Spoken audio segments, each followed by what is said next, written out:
This is Beyond a Reasonable Doubt with your hosts, Mark Geragos and Gary Smith.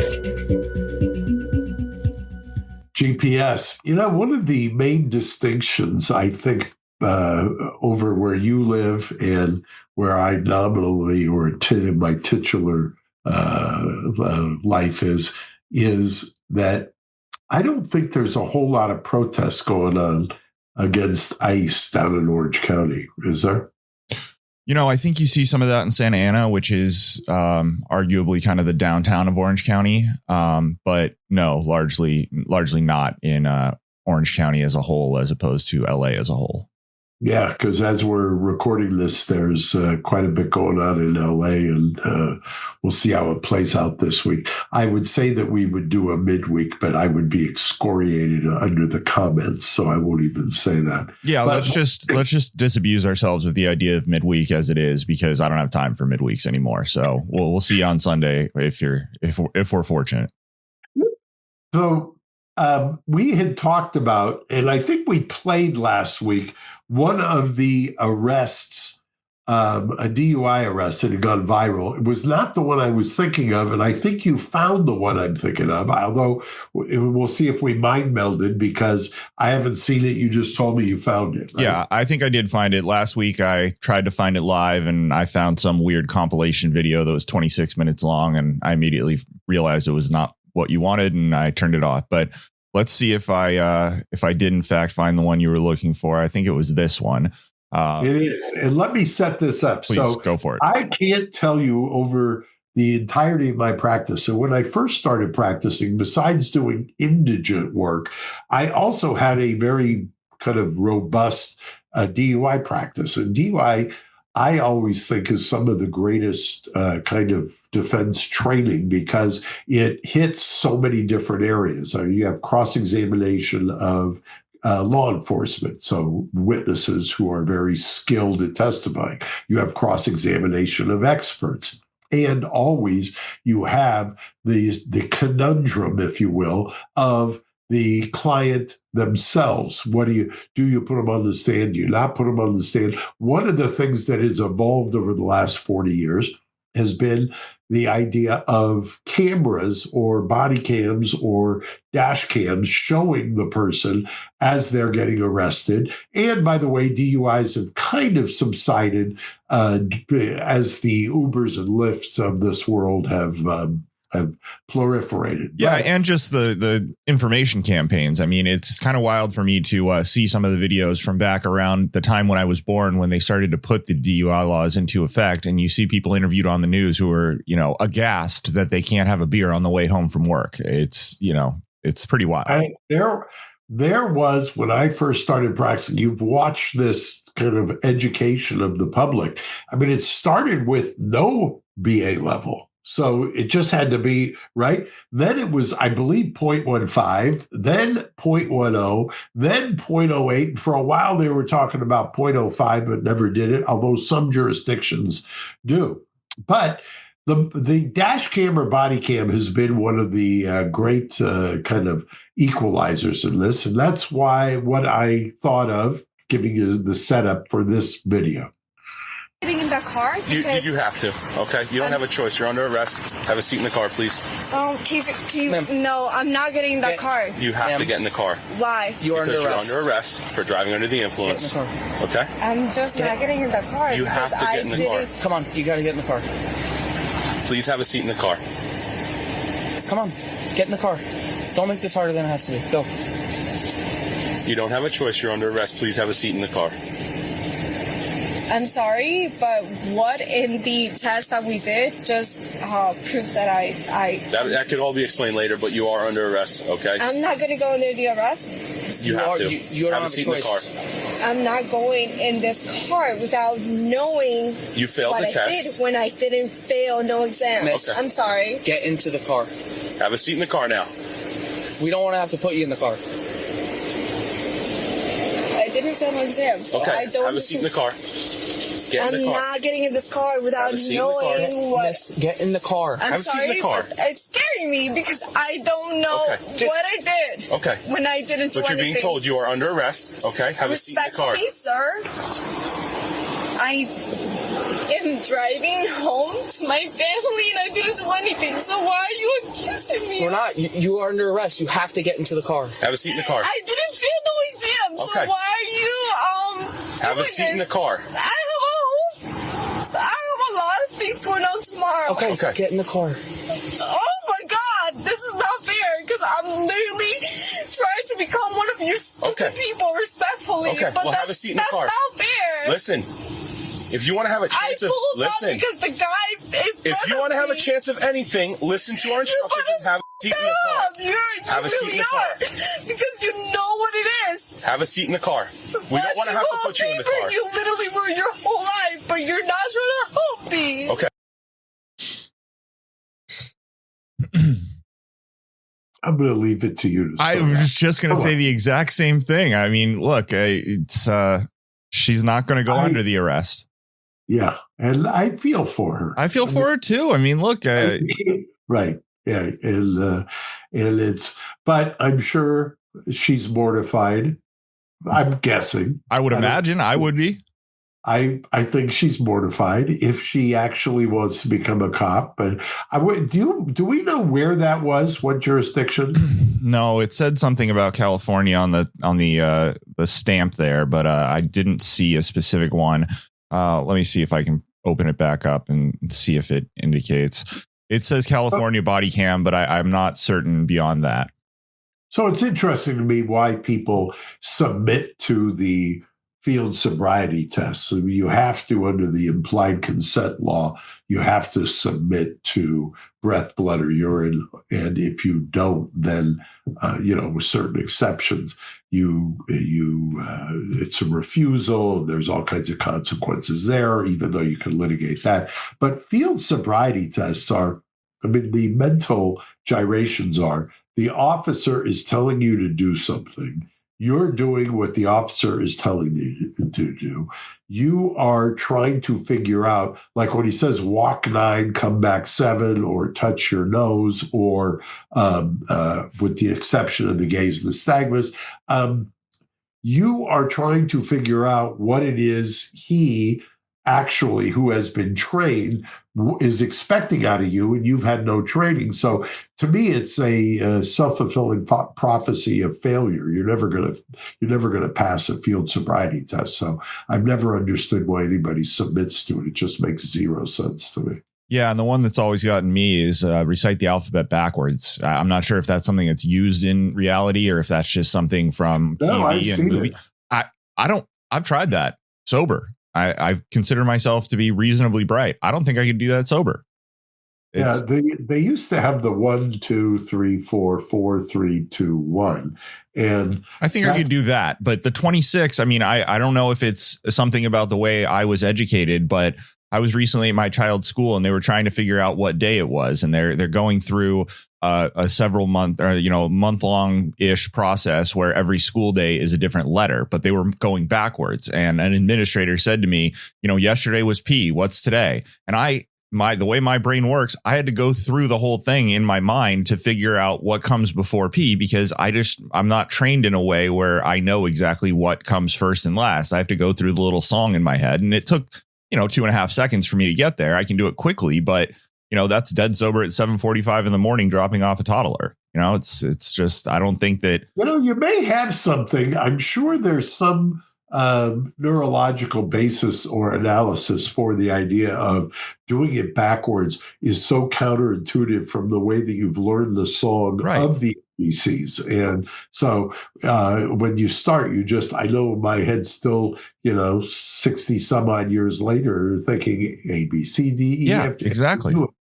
Okay. Yeah, maybe if I was educated differently, it would be an easier lift. But, thinking that through and thinking about someone saying, OK, start from Z and go backwards. It's like Z, X, Y. Like I just, that's not intuitive to me. So it's going to take me 2.5 seconds to get to the end in my mind to be able to then reverse engineer it. And if that's going to constitute a fail every time, then I'm stuck behind the 8 ball. By the way, as I'm doing it now, as you say it, I'm singing to myself in my head. 100%. Me too. WXYZ, and then trying to imagine that and going back. Yeah, me too. Me as well. And I was slightly embarrassed admitting in front of, the school principal and the teacher who were asking the question that, well, sorry it took me that long, but I have to go and reverse engineer it. And that's just the only way that it works in my head. So you were one of the early Elon Musk devotees or fans. So quite a long time ago, to be clear to the listener. Yeah. Well, I mean, early money. Yeah. Well before, well before the Model 3. So, you're talking, I remember reading a Musk biography on my honeymoon, which was 8 years ago. So, a long time ago. So now, famously this week, there's been the spat between Trump and Elon. Where do you come down on that? And I'm gonna steal the Harvey Levin question or whatever. Who wins, and where do you come down on it? Well, my answer might have been slightly different before I listened to this week's Two Angry Men. And for anyone who doesn't know, Mark does another podcast with Harvey Levin from TMZ called Two Angry Men, which you can find anywhere you get podcasts. I encourage everyone to check it out. It's a different show than this. It's very interesting. I tend to think that Elon is not doing great. And I would side more with you in saying that Donald Trump is more of a winner, or at least was when the spat started. However, Harvey made some compelling points that Musk has a lot more influence behind him, if in fact influence is money, which wasn't always the case in U.S. politics, but is at the moment and is for the past few years. So at the moment, I would still say that Donald Trump is probably winning that spat. But in the long term, if you look towards the midterms and you look towards, the future of the next few years, I think that Musk could end up coming out much more powerful and much more influential. That was something that Harvey brought me around on. Yeah, I felt the same way. I mean, it's apparent to me that Musk, even in the 2 days since this escalated, for those who aren't in the weeds, it started with the big, beautiful bill, which, according to Elon and many others, has kind of blown a hole in the deficit and the spending, and that many people think is not sustainable from an economic standpoint. And it quickly escalated to Elon, and I think I used the term going from 0 to 100 faster than a Tesla Plaid. You did. I was impressed that you knew what a Tesla Plaid was off the top of your head like that. So the question then becomes, to me, he then went, the reason the Epstein files haven't been released is because Donald Trump is in them. He deleted that, by the way. Yes, exactly. And I also noticed that the lawyer, maybe you can find his name, because I believe he tweeted yesterday that he was the lawyer who had been retained, and I want to make sure I get the right lawyer and I don't misspeak, but he had been retained by Epstein, I want to say 9 days before his death. And one of his first questions was to Epstein, do you have something on Donald Trump that you can use to cooperate? David Schoen, and my apologies if I'm mispronouncing that. What firm is he with? It does not say in this article that I pulled up at first, but let me Google and you keep talking and I'll have an answer for you. So he made the statement, or tweeted out the statement, that he had asked that question, which obviously resonates with me. If you have a federal criminal defense practice, or if you're trained or have a history, one of the first things you do is talk to the client about cooperation. Famously, I've known a lot of lawyers who just refuse to be a adjunct to the prosecution and don't ever cooperate, and will tell the client that I won't cooperate. There's certain kinds of ethical issues you have to navigate, but one of the ways in the federal system to get a resolution of your case, especially when you're facing inordinate amounts of time, is to cooperate. That's the federal way. And you get kinds of points or benefits to that from the prosecution and from most federal judges. So his point was that he had been hired on that case he was going to see what he could do, and in his due diligence had specifically asked the client whether he had anything. Interesting, because I know some of our listeners will say we've talked about the privilege survives after death. I don't know who gave him the waiver, but would appear somebody did. So he's kind of recounting that there isn't much truth to that. And as you noted, Gary, that was rapidly taken down, but not before it kind of made its way wild. It was up a couple days. I mean, it was certainly more than enough time for every outlet and their mother to write a story about it. So it's not like it was taken down within moments. It was up for, 36 hours.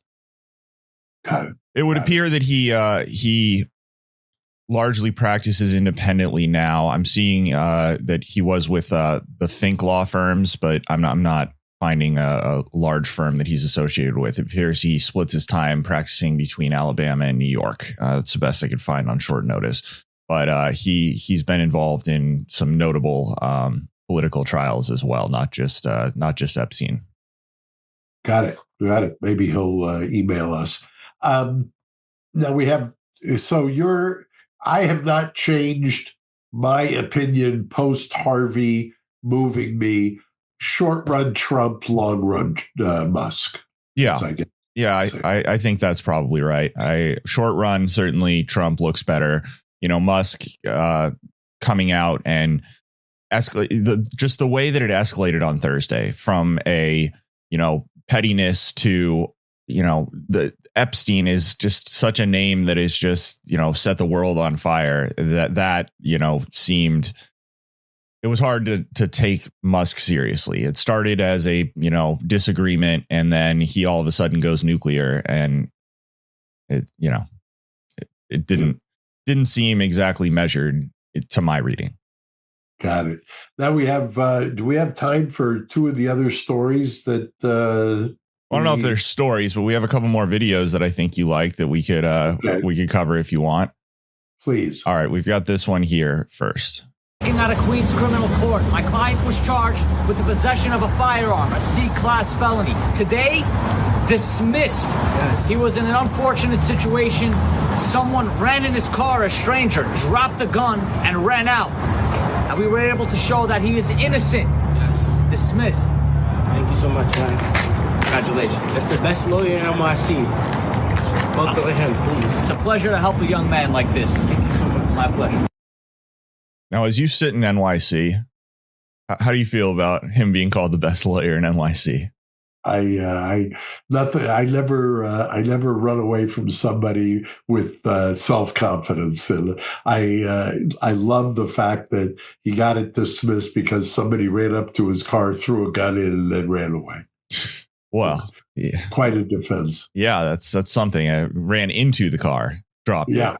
And dropped it. And that's because that's normally what happens. Well, take my gun. I drive every day. It's happened to me twice this month.